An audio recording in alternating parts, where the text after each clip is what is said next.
Buenos días, hermanos. Como decía José Luis, vamos a empezar un estudio de la Epístola a los Romanos.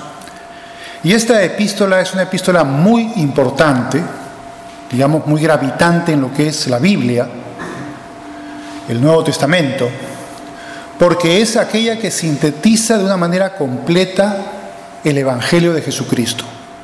Si bien en los evangelios, los 4 evangelios, las epístolas paulinas, de Pedro, Juan, de Judas, Santiago, tenemos retazos teológicos, digamos, de lo que es el evangelio, digamos que es necesario armar ese rompecabezas, pero Dios proveyó a una mente brillante como la mente de Pablo para poder armar ese conjunto en una epístola de una manera completa, porque es verdad, hay muchos de los elementos de Romanos que ya los habla en Gálatas, en Colosenses, a los Efesios, en fin, en otras cartas, pero por lo general el apóstol Pablo, cuando escribe a aquellas iglesias en las cuales él ya se encontraba, ya había estado, incluso las había formado y las había creado, él básicamente va a hablar de su problemática.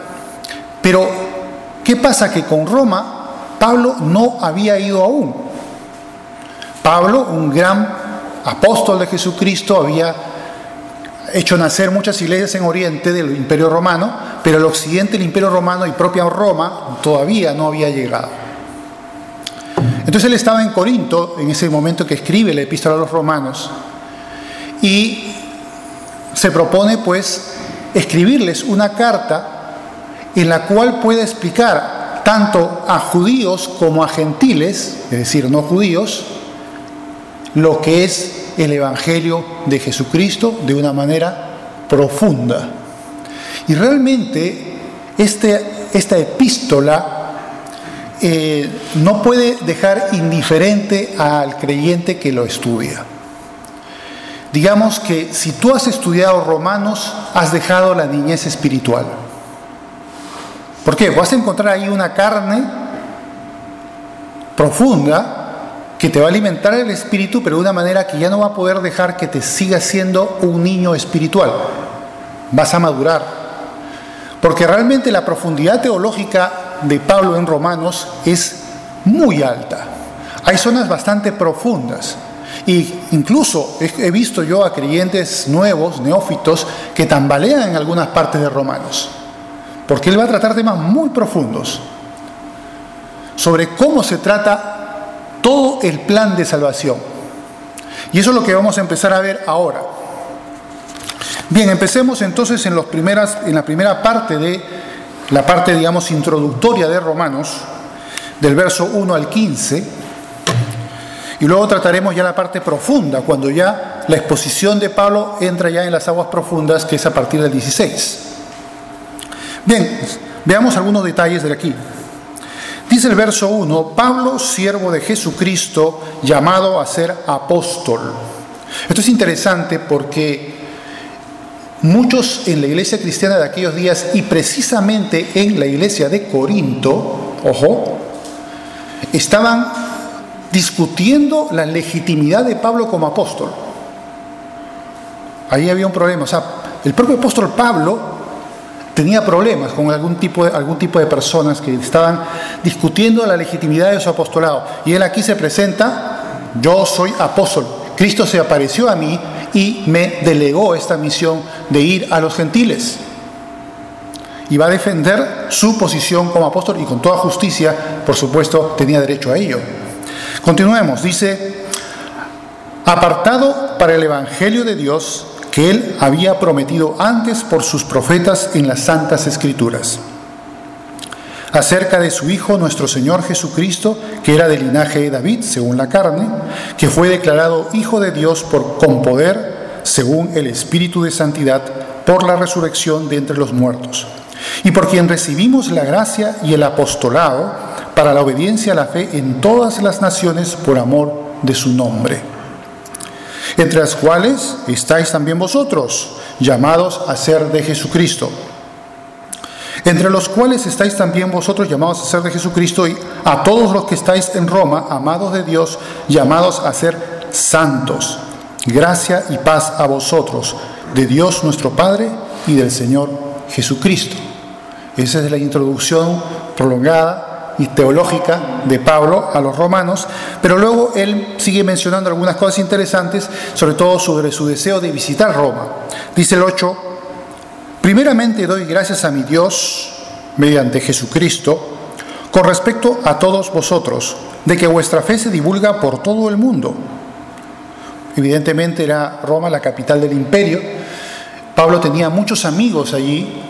No había ido a Roma todavía, pero tenía amistades y le contaban por carta cómo era el ambiente de esta iglesia en Roma. Por eso habla de su fama. Dice en el 9: porque testigo me es Dios, a quien sirvo en mi espíritu en el evangelio de su Hijo, de que sin cesar hago mención de vosotros siempre en mis oraciones. Yo me pregunto, ¿cuál sería la agenda de oración del apóstol Pablo, no? Porque Roma no era la única iglesia. Había muchas otras que él mismo había engendrado.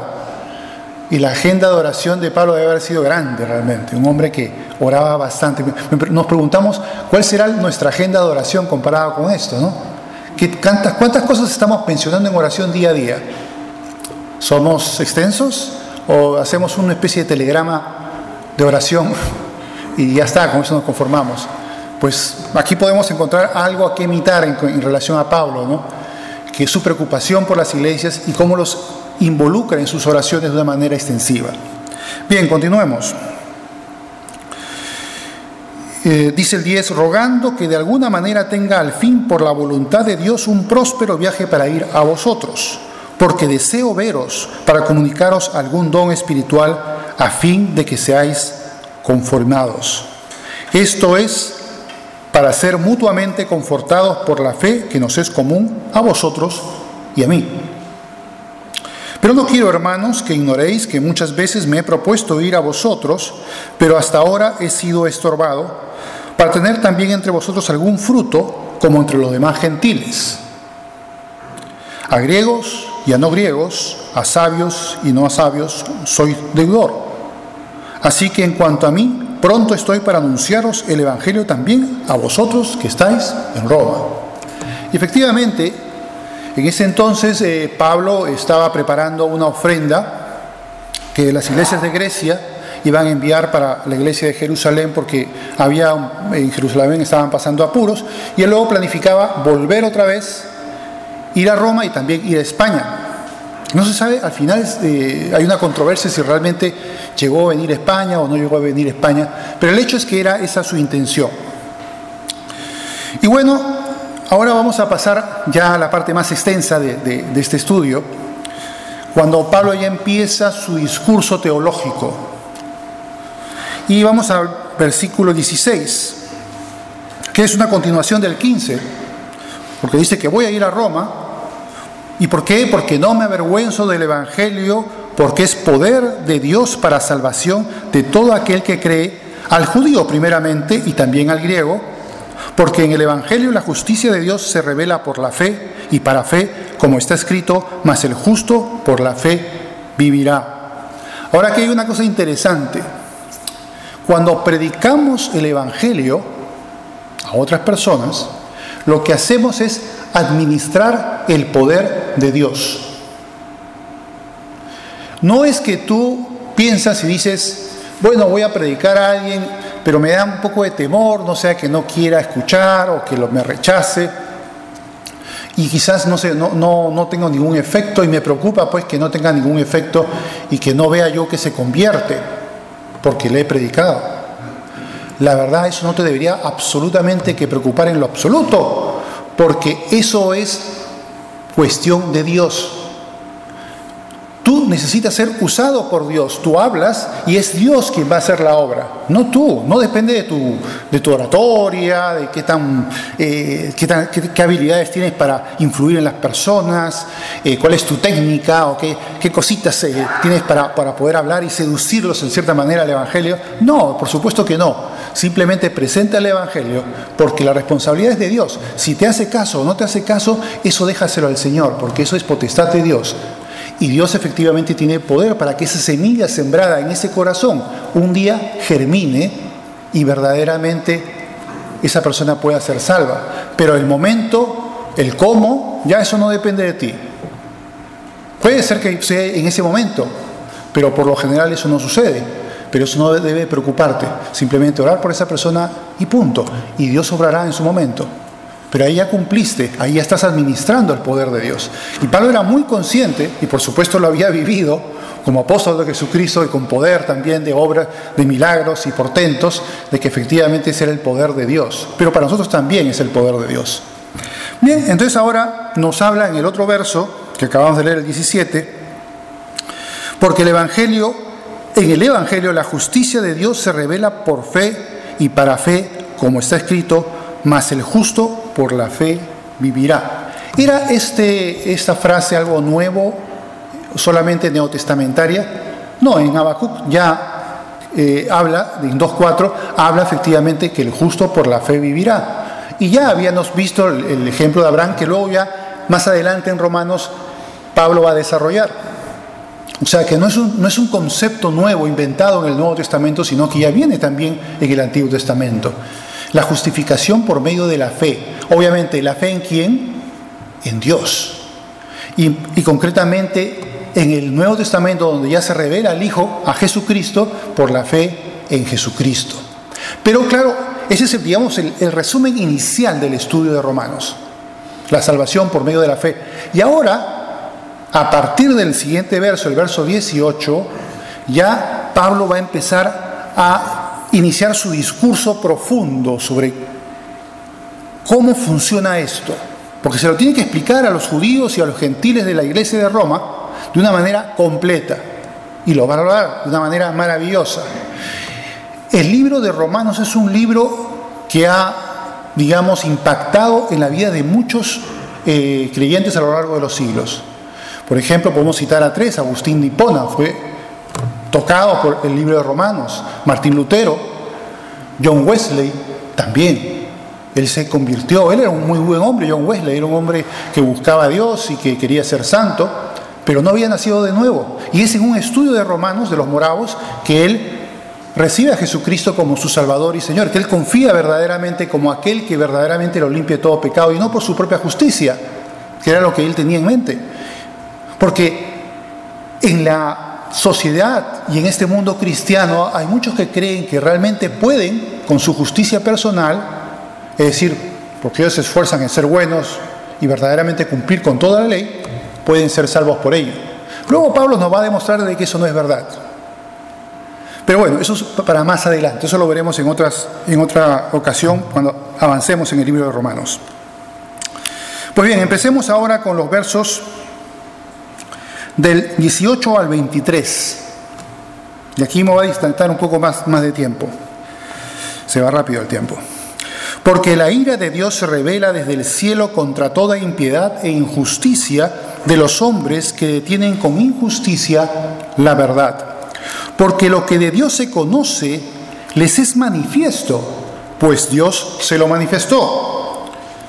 Porque las cosas invisibles de Él, su eterno poder y deidad, se hacen claramente visibles desde la creación del mundo, siendo entendidas por medio de las cosas hechas, de modo que no tienen excusa. Pues habiendo conocido a Dios, no le glorificaron como a Dios ni le dieron gracias, sino que se envanecieron en sus razonamientos y su necio corazón fue entenebrecido. Profesando ser sabios, se hicieron necios. ¿Y por qué pasó esto? Porque dice, y cambiaron la gloria de Dios incorruptible en semejanza de imagen de hombre corruptible, de aves, de cuadrúpedos y de reptiles. Aquí lo que está diciendo el apóstol Pablo es que ningún ser humano desde el principio hasta el día de hoy, ninguno puede justificar su ateísmo, puede justificar rechazar la existencia de Dios y la honra debida a Dios. Porque aquí Pablo está dando un argumento poderosísimo. Dice, porque la gloria de Dios y su presencia y existencia se entiende por medio de las cosas hechas. ¿Qué significa esto? Por ejemplo, esta botella, yo veo que ha sido fabricada por un artesano del vidrio, le ha puesto el redondito, de estas formas, quizás con un molde, en fin, no lo sé. Las sillas también sabemos que alguien las hizo, no salieron solas como hongos del césped. ¿O sí? No, por supuesto que no. Hubo un creador, hubo un diseñador, hubo alguien que lo manufacturó.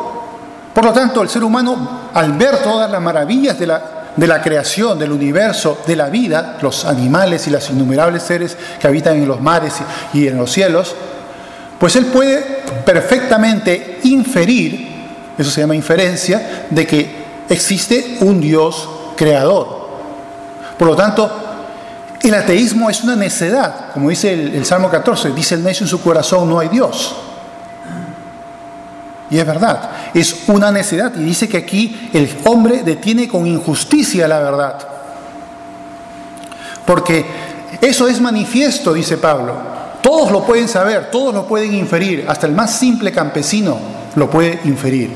No necesita ser una lumbrera intelectual. O sea, no hay justificación. Y sin embargo, la necedad hace que exista ese tipo de oposición a Dios, ese tipo de dejar de honrar a Dios para honrar a las criaturas. Esa es la forma, digamos, poco sofisticada de esta rebelión, de esta necedad. Cuando se dedican a decir, bueno, no hay Dios, pero puedo sí decir que tal animal o tal personaje es un Dios. O el río es un Dios, como el Ganges para los hindúes, o para los andinos, los apus, que son las montañas, y los consideran dioses. Y cualquier tontería que ellos consideran dioses. Y así en la antigüedad se desvió la honra debida a Dios para dársela a las criaturas y a una serie de deidades que obviamente fueron aprovechadas por los demonios para poder influir en ellos y darles ciertos visos de verosimilitud, ¿no? Haciéndoles algunos favores realmente para que ellos sigan enganchados a ese error diabólico. Y así es como han seguido haciendo las religiones, inclusive el cristianismo desde el siglo IV, cuando asimiló un montón del paganismo y comenzaron a surgir la iconodulia, es decir, la adoración de imágenes, y comenzaron a decir, bueno, esas imágenes no son dioses, son simplemente santos, es la Virgen, el Señor de tal sitio, el Señor de tal otro lugar, y de esa manera desplazan el énfasis en el Dios Todopoderoso para crear deidades menores. Y luego dicen, no, pero si eso es solamente una veneración, eso no es adoración. Pues vamos a ver, desde el momento en que tú oras a esa persona, la estás considerando un Dios, porque solo Dios tiene la multiconciencia para poder atender las oraciones simultáneamente de millones de seres humanos. Desde el momento en que oras a esa entidad, ese santo, santa, o a la Virgen, o a cualquier otro ser humano que no sea Jesús, o sea Dios Padre, estás siendo idólatra, porque estás considerando a esa persona, o a esa entidad, o a ese animal, o a esa cosa, como un Dios. Y eso es justamente parte de la perversidad.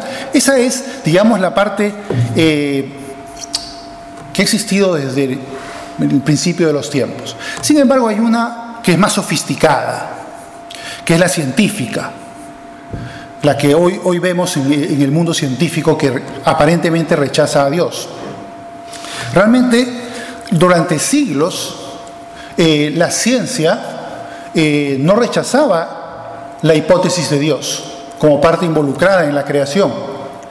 Tenemos a Cuvier en paleontología en el siglo XVIII, tenemos al siglo XVI a Kepler, que se maravillaba de haber descubierto las leyes del movimiento de los planetas y decía, tenía una especie de éxtasis diciendo, ahora conozco parte de las leyes que Dios ha creado, y con un gozo enorme, porque él era creyente. Tenemos a Newton, que también creó muchas leyes, la ley de gravitación universal, entre otras leyes físicas, y sin embargo él también se maravillaba en el movimiento de los planetas y hablaba del creador. O sea, y es más, incluso hasta el siglo XVII se usaba la ciencia para combatir el ateísmo. Pero ¿qué sucede? Que por obra y gracia del obispo Brauset en Francia y Robert Fillmore en Inglaterra, comienzan a hacer unas propuestas curiosas. En esa época estaba el absolutismo, por ejemplo, de Luis XIV, el rey Sol, él decía, el Estado soy yo, ¿no? Y decían, bueno, estos señores decían, bueno, si hay un Dios todopoderoso que es absoluto, y los seres humanos tienen que obedecerle a ese soberano absoluto que es Dios, pues el rey es una forma de Dios en la tierra, y el Papa también es una forma de Dios en la tierra que debe ser obedecido absolutamente, de la misma manera. Y de esa manera defendían el absolutismo. Pero otros pensadores en el siglo XVIII, Rousseau, Voltaire, por ejemplo, entre otros, comenzaron a cuestionar esa forma de pensamiento y atacar. Y luego surgió una estrategia, digamos, si los cristianos defienden a los absolutistas, combatamos el cristianismo y combatamos desde la ciencia la idea de Dios. Y ahí fue cuando comenzó a cambiar las tornas y todo comenzó a ser diferente. Llegamos al año 1803, después de la Revolución Francesa aparece Napoleón, surge, se hace emperador, y un gran matemático francés, Laplace, y también astrónomo, publica su libro Mecánica Celeste y lo presenta a Napoleón, todo orondo. Napoleón, que era un hombre muy culto e inteligente, por cierto, lee el libro y le hace un comentario, le dice, Laplace, oye, pero no mencionas a Dios en ninguna parte. Y muy orondo y arrogantemente Laplace responde, yo no necesito esa hipótesis. Y ahí vemos cómo en la cosmología inicia esa búsqueda de sacar a Dios del trono, por así decirlo, del reconocimiento y la honra debida a Él como creador en la cosmología. Esto es como, por ejemplo, imaginemos que a Picasso, que creó el gran cuadro Guernica, ¿recuerdan el cuadro Guernica? Digamos, no, es que Picasso no pintó Guernica, no, es que son hongos que se han movido, han aparecido en el lienzo los hongos de una manera aleatoria y eso ha formado el Guernica. ¿Qué pensaría Picasso de eso? Que le dijeran eso, no, mira, tú no hiciste esa obra, fueron los hongos. Pues algo muy parecido es lo que sucede hoy en día con la ciencia. Le estamos diciendo a Dios, no, tú no has hecho eso, lo hizo la evolución. Entonces ahora, por ejemplo, se escuchan esos estribillos que se dicen qué sabia es la naturaleza, o por ejemplo, la evolución hizo esto o la evolución hizo esto otro. Pues todo eso nace por aquí, por estos años. En el siglo XIX se consolida esa forma de pensamiento, con mucha razón. Spurgeon, este predicador inglés del siglo XIX, decía que estaba preocupado por la decadencia espiritual y el descenso a la oscuridad, al oscurantismo. Y uno se pregunta, ¿que en el siglo XIX, en la época victoriana, eran tan puritanos, tan religiosos, pasaba esto? Pues sí. En el siglo XIX hubo un avance del satanismo y del ocultismo que no se imaginan. Y bueno, ahí tenemos a dos referentes del siglo XIX importantísimos también. Karl Marx, que junto a Engels publican su manifiesto comunista y presentan a través de otras literaturas el materialismo dialéctico. El materialismo que solo hay materia y que Dios no pinta en lo absoluto. Y luego aparece Darwin, que en el 1859 publica Su origen de las especies y propone que en la biología también se puede sacar de pantalla a Dios. Podemos expulsarlo, la hipótesis de Dios. Ya Laplace la quitó de la cosmología y de la física, ahora tenemos a Darwin que la quita de la biología, y por eso pues cuando se enteró Karl Marx del libro de Darwin, se regocijó, porque claro, ya la cosa se completó, ahora ya tenemos totalmente fuera a Dios de la ciencia. Pero sin embargo en el siglo XIX todavía los científicos usaban la hipótesis de Dios. Es en el siglo XX cuando al final la batalla es ganada. Al final ya toda la ciencia es erradicada, mejor dicho, la idea de Dios es erradicada de la ciencia en las universidades, en las facultades y en los centros de investigación. Y ya se considera que un físico o un biólogo por lo general debería ser ateo. Porque de acuerdo a esa forma de pensar, la ciencia te aparta de Dios. Y de esa manera el cristianismo al final retrocede y se queda intramuros. Y solamente habla de las cosas concernientes a la creación dentro de las iglesias, ya no en la ciencia. Felizmente, no voy a ser bien rápido, a partir del siglo XIX, de los años 90, es que empieza a surgir un movimiento en contra que se llama diseño inteligente, que lo que propone es que efectivamente la ciencia y las matemáticas evidencian que hay un creador y que la evolución y la selección natural de Darwin no pueden explicar la emergencia de la complejidad biológica. Y es así como esto comienza a cambiar, por supuesto, con una reacción furibunda de los ateos y los materialistas que se pusieron furiosos.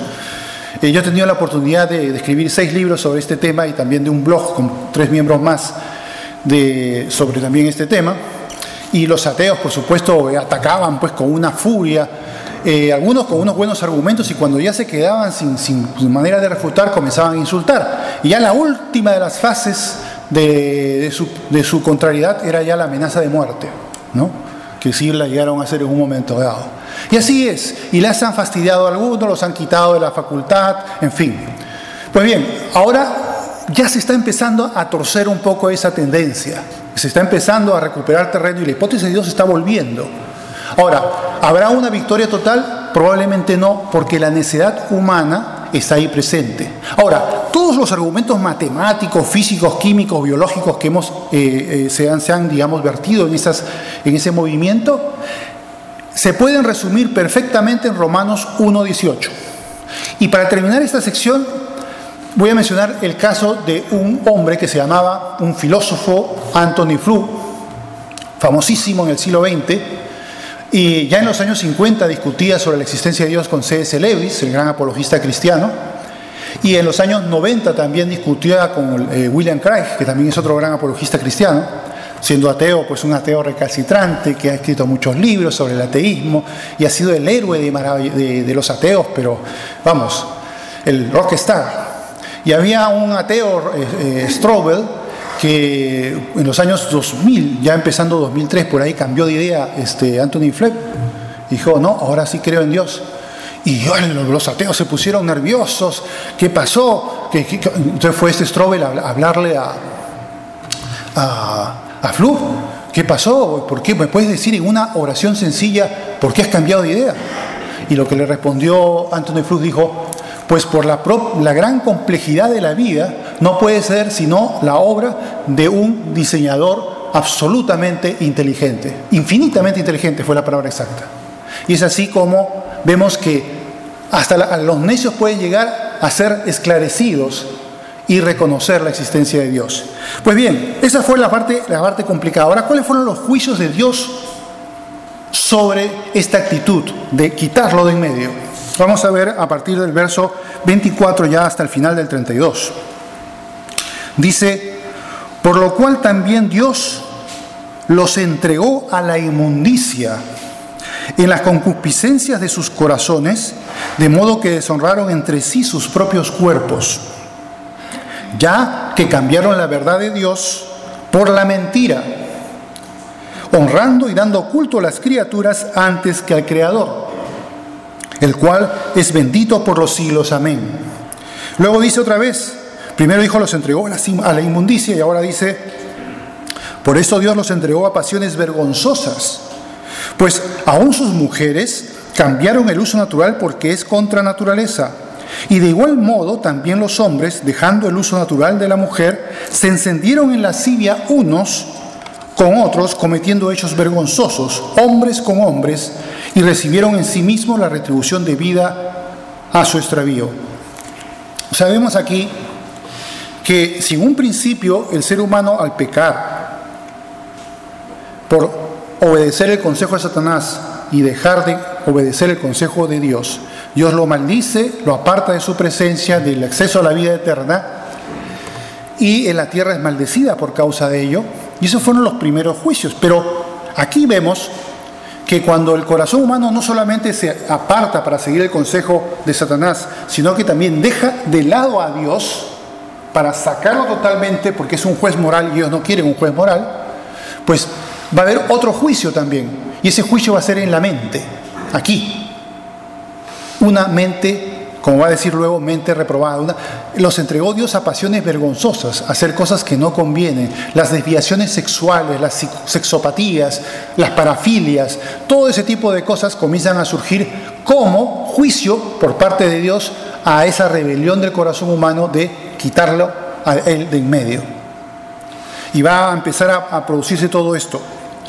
Luego dice el 28, y como ellos no aprobaron tener en cuenta a Dios, Dios los entregó a una mente reprobada, a una mente que no es capaz de buscar lo bueno, sino más bien de degradarse moralmente y embarrarse en la inmundicia.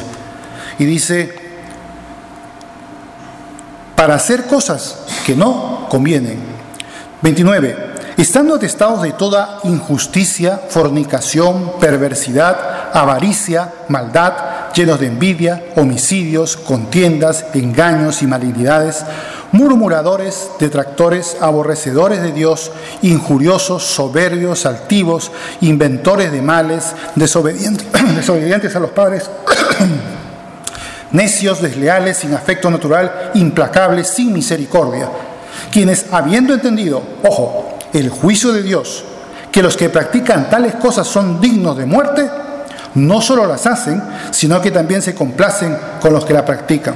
Podría citar muchos ejemplos, pero uno quizás de los más aberrantes que está pasando en los Estados Unidos hoy en día, es que en las escuelas de los niños pequeños, entran los drag queen, que son estos gays que se visten como mujer, pero de una manera grotesca, no, ni siquiera como una mujer normal, sino como una mujer así con todo exagerado, y van a pintarles a los niños como drag queens.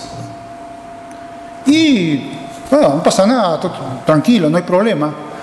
Mucha gente, algunos protestan, otros no protestan, y están comenzando a influir en las naciones. Por ejemplo, en Chile, hace unos días nada más, creo que semana y media o 2 semanas, salió una ley en que dicen que a la mujer ya no se le puede llamar mujer, sino entidad menstruante. Porque la única forma de discriminar que una mujer sea verdaderamente mujer es que menstrua. Porque claro, como hay hombres que se consideran mujeres, yo me autopercibo como una mujer. Y en Argentina, pues hay delincuentes que los van a llevar a la cárcel y dicen, miren señores, yo me autopercibo como mujer, yo quiero ir a una cárcel de mujeres.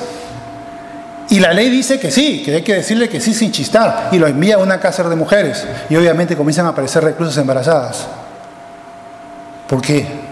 O las competiciones atléticas. Hoy en día ya sabemos que en las competiciones femeninas de pronto es un animalote así de este tamaño, y es un hombre, solamente que él dice que es mujer. Y compiten pues con las mujeres, y al final las mujeres salen perdiendo, ¿no? Por tremendo hombretón. Entonces, ¿qué pasa? Que la sociedad se está pudriendo. ¿Y por qué se está pudriendo la sociedad? Porque también es un juicio de Dios por causa de todo esto que he mencionado antes, de sacar a Dios del reconocimiento y la honra debida a Él, para poner a la naturaleza, para poner a la evolución y otras cosas más en el lugar de Dios. Ahora, frente a esta gran tragedia, ¿hay el camino de vuelta? Si una persona que deja de reconocer a Dios es entregada a la inmundicia y a la mente reprobada, ¿podría la cura a esa mente reprobada y a esa postración en la inmundicia salir de ahí? Por supuesto, haciendo lo contrario, que es reconociendo a Jesús como Dios y Señor, que es lo que vamos a ver en Romanos capítulo 10. Ese es el camino de vuelta. Y es el camino en el cual la gracia de Dios por la fe en Jesucristo va a iniciar el poder transformador del Espíritu Santo para poder curar a esa persona de la inmundicia de moral, para llevarla a la santidad de Dios. Pues el camino de inverso existe, y es lo que va a tratar Pablo en los siguientes capítulos. Pero para terminar, podemos sacar alguna lección también nosotros de esta historia, eminentemente teológica, pero que también le podemos dar algún aspecto práctico. En nuestro corazón estamos verdaderamente, y sabemos que todos los que estamos aquí en esta sala hemos honrado a Dios como nuestro Creador, como nuestro Señor y Salvador, pero ¿no estarán surgiendo por ahí algunos ídolos, o sectores de nuestra vida que comienzan a ocupar más nuestra atención y nos apartan de Dios, nos quitan tiempo para la oración, nos quitan tiempo para la lectura de la Biblia, para congregarnos en la iglesia, para poder hablar a otros de Cristo. Si eso está sucediendo, mucho cuidado porque son modos en los que vamos a resbalar. Tenemos que cuidar nuestra devoción a Dios, la honra debida a Él, y cuidar nuestra vida de oración, nuestra vida de lectura de la palabra, nuestra congregación a la iglesia y también a servirle, edificando a otros, testificando. Debemos de tener cuidado con aquellas cosas que nos puedan estorbar. Oremos. Padre Santo, te damos las gracias, oh Dios, por tu gran benevolencia hacia nosotros, por esta epístola, Señor, que nos va a enseñar cosas muy valiosas sobre el Evangelio, Señor.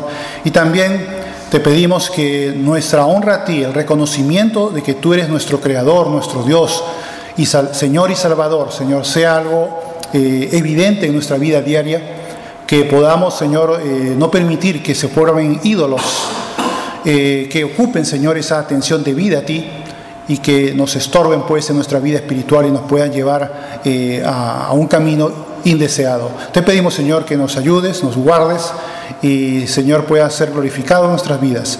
Te lo pedimos en el nombre de Jesús. Amén.